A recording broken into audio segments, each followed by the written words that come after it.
Hello cricket lovers, welcome to the episode Crickworlds. நான் மோகன். இன்னைக்கு நம்ம எதை பத்தி பார்க்க போறோம்னா first qualifier of the season 2020 ல நடக்க போகுது.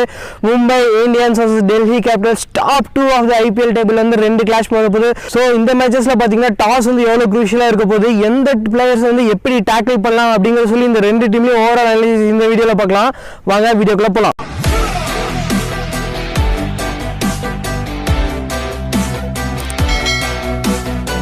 இந்த மேட்சஸ் பொறுத்த வரைக்கும் பார்த்தீங்கன்னா டாஸ் வந்து ரொம்ப க்ரூஷியல். எதனாலன்னு பார்த்தீங்கன்னா ஒரு 56 கேம்ஸில் பார்த்தீங்கன்னா 23 கேம்ஸ் வந்து ஃபர்ஸ்ட் டாஸ் வின் பண்ணவங்க வந்து ஜெயிச்சிருக்காங்க.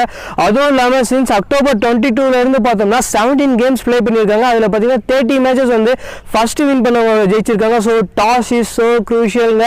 டியூ ஃபேக்டர் வந்து நவம்பர் வந்து ஆரம்பிச்சனால ரொம்ப ஹெவியாக பேஞ்சிட்டே இருக்குது. ஸோ ஃபர்ஸ்ட் யார் வந்து டாஸ் வின் பண்ணுறாங்களோ அவங்க வந்து ஆப்போனண்ட்டை பேட் சூஸ் பண்ணுறது நல்லாவே ஒர்க் அவுட் ஆகும் இந்த மேட்சஸ் பொறுத்த வரைக்கும்.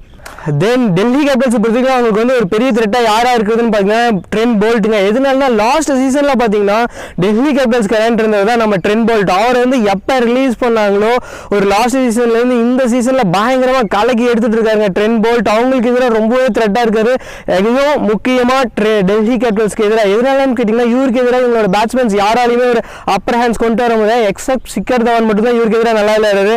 அதை தவிர மற்றபடி ஸ்ரேயஸ் ஐயர், ரிஷப் பாண்ட் வந்து எல்லாமே ரொம்பவே தண்ணிட்டு இருக்காங்க. பிரித்திஷ் எல்லாம் பார்த்தீங்கன்னா நிற்க வச்சு செய்யறாரு 10 பால். ஸோ இவர் வந்து டேக்கிள் பண்ணுறது வந்து பெரிய ஒரு ஹியூஜ் எக்ஸ்பெக்டர் தான் கண்டிப்பாக வந்து டெல்லி கேபிட்டல்ஸ் இருக்குங்க. ஸோ ஜஸ்டின் பூம்ரா அண்ட் 10 பால்ட்டுக்கு எதிராக ரொம்ப கேர்ஃபுல்லாக விளையாடணும், விக்கெட் விட்டுறக்கூடாதுன்னு ரொம்ப கான்சென்ட்ரேட்டாக இருக்கணும். தென் கவுண்டர் அட்டாக்கும் பார்த்தீங்கன்னா இந்த ரெண்டு பவுலர்ஸில் ஒரு பவுலர்ஸ்க்கு எதிராக அவங்க போய் ஆகணும், இல்லைன்னா வந்து ரன் பெருசாக ஸ்கோர் பண்ண முடியாது.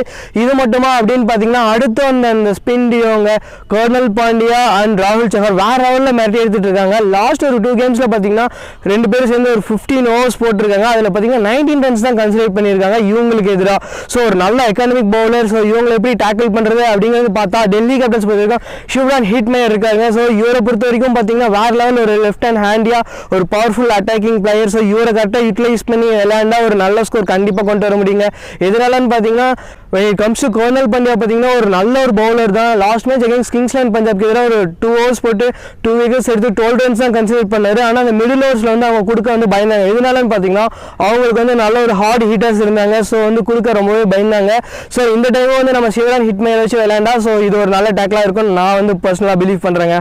தென் அடுத்து எம்ஐயோட பலமே பார்த்தீங்கன்னா அவங்களோட லோயர் மிடில் ஆடுறாங்க. ஹார்திக் பாண்டியா, கர்னல் பாண்டியா, கிரண் போலார்னு சொல்லி யாரோ ஒருத்தர் வந்து அடிச்சு மேட்ச் ஜெயிச்சிருவாங்க. லாஸ்ட் மேட்ச் கூட பார்த்தோம் நம்ம வந்து கிரண் போலார் வந்து லாஸ்ட் ஹேண்டியா நின்று மேட்சை ஸ்கோரை கொண்டு போனார். ஆனால் இவங்களோட வீக்னஸ் எதுன்னு பார்த்தீங்கன்னா ஒரு குட் லென்த் ஒரு ஹை பேஸ். ஸோ இதை வந்து இவங்க வந்து ரொம்பவே ஸ்ட்ரகிள் பண்ணிருக்காங்க. இதுதான் அவங்களோட வீக்னஸும். ஸோ இந்த பக்கம் இருக்கிறது யாருன்னு பார்த்தீங்கன்னா கிரகிஸோ, ரபாடா அந்த நோக்கியா இவங்க ரெண்டு பேருக்கு எப்படி டேக்கிள் பண்ண போகிறாங்க ஒரு பெரிய ஹியூஜ் கொஸ்டின் பாயிண்ட். ஸோ இந்த 4 ஓவர்ஸ் வந்து இவங்க ரொம்ப பார்த்து தான் விளையாடணும். கண்டிப்பாக ஒரு 4 ஓவர்ஸ் வந்து இவங்க கொண்டு வரும்போது இவங்கள்ட்ட இருந்து 2 பேர்த்திட்ட இருந்து 2 ஓவருக்கு வந்து கொடுப்பாங்க. ஸோ இதை எப்படி கவுண்டர் அட்டாக் விளையாட போகிறாங்கன்னு சொல்லி செம்ம ஒரு ஃபயரி கான்டெஸ்ட் வந்து இந்த 2 காம்போக்குள்ளே போவாங்க. தென் டெல்லி கேபிட்டல்ஸ் பார்த்தீங்கன்னா அக்ஷர் பட்டேல் வந்து அட்டாக் பண்ணி ஆகணும். அவங்க டீமோட மோஸ்ட் எக்கானமிக்கல் சக்ஸஸ்ஃபுல் பவுலர் யாருன்னு கேட்டிங்கன்னா அக்ஷர் பட்டேல் தாங்க. So last matches against Mi பார்த்தீங்கன்னா 1 ஓவர் கொடுப்பாங்க, அது நல்லா தான் போவார். தென் அடுத்த ஓவர் அவர் யூட்டிலைஸ் பண்ணல. தென் நெக்ஸ்ட் மேட்சஸ் அவர் பெருசாக ப்ளே பண்ணாதனால அவரோட கான்ட்ரிபியூஷன் இல்லை. ஸோ அக்ஷர் பட்டேல் எந்த அளவுக்கு வந்து இவங்க அடிச்சு விளையாடுறோம் அந்த அளவுக்கு இவங்களோட ஸ்கோர் வந்து ஆக்சலரேட் ஆகுங்க. அடுத்த ஒரு பெரிய த்ரெட்டாக யாராக இருப்பான்னு கேட்டிங்கன்னா Ravi Ashwin, carrom ball bowler. இந்த சீசன் ரொம்ப சூப்பராகவே வந்து அவரோட பெர்ஃபார்மன்ஸ் கொடுத்துட்டு வர்றாரு. மும்பைக்கு எதிராக பார்த்தீங்கன்னா ஃபர்ஸ்ட் மேட்ச் அவரால் விளையாட முடியல. செகண்ட் மேட்ச் பார்த்தீங்கன்னா டார்கெட் லோவாக இருந்தனால கொஞ்சம் இவர் அடிச்சிட்டாங்க. பட் இவர் பார்த்தீங்கன்னா ரொம்பவே த்ரெட்டாக இருப்பார். சூரியகுமார் யாதவ் அண்ட் ரோஹித் சர்மாவே ரொம்பவே திணறிட்டு இருக்காங்க. இவருக்கு எதிராக யார் வந்து நல்ல ஒரு ஸ்ட்ரைக்கிங் ரேட் வச்சிருக்கான்னு பார்த்தீங்கன்னா ஒன்லி கிரண் போலாருங்க. ஸோ அஸ்வினை கண்டிப்பாக கவுண்டர் அட்டாக் பண்ண கிரண் போலாரை கொண்டு வராங்க நம்ம மும்பை இந்தியன்ஸ்ங்க. தென் டெல்லி கேபிட்டல்ஸ்க்கு எதிராக ஒரு பவுலிங்கில் யார் ஒரு பெரிய த்ரெட்டாக இருப்பாங்க மும்பை இந்தியன்ஸ் சைடில் இருந்து கர்னல் பாண்டியா கண்டிப்பாக இருப்பாங்க. எதனாலன்னு கேட்டிங்கன்னா லாஸ்ட் 2 மேட்சஸில் 7 ஓவர்ஸ் போட்டிருக்காரு, ஒரு 39 ரன்ஸ் தான் கொடுத்துருக்காங்க, 2 விக்கெட்ஸ் எடுத்திருக்காங்க. அதுலேயும் பார்த்தீங்கன்னா ஸ்ரேயஸ் ஐயர் விக்கெட் 2 டைம்ஸ் எடுத்திருக்காரு. இது வரைக்கும் 29 பால்ஸ் ஃபேஸ் பண்ணியிருக்காரு, 27 ரன்ஸ் தாங்க அடிச்சிருக்காரு. ஸோ இது வந்து பெரிய த்ரெட்டாக இருக்கும். ஏன்னா டெல்லியோட ஹார்ட்டே பார்த்தீங்கன்னா ஸ்ரேயஸ் ஐயர் தான். ஸோ அவரை தூக்கினா போது ரொம்ப பெரிய ஸ்ட்ரகிள், ஒரு கேப்டன் வேற ஒரு பெரிய ப்ளோ ஏற்படுத்த முடியும். ஸோ அதை கரெக்டாக யூட்டிலைஸ் பண்ணி போயிட்டு வர நம்ம கர்னல் பாண்டியா. ஸோ அதை எப்படி கவுண்டர் அட்டாக் பண்ணுவாங்க பொறுத்து தான் பார்க்கணும். தென் சிக்கர் தவான் பார்த்தீங்கன்னா இவருக்கு எதிராக ரொம்ப சூப்பராக விளையாண்டு வராரு. ஸோ சிக்கர் தவானை வந்து எப்படி வந்து இவங்க விக்கெட் எடுக்கிறாங்க, இல்லை தவான் வந்து இவரை வந்து போட்டு வெறுத்து வாங்குறாரு அப்படிங்கிறது சொல்லி கண்டிப்பாக வந்து பெரிய பரபரப்பு இந்த மேட்சஸில் இருக்குங்க.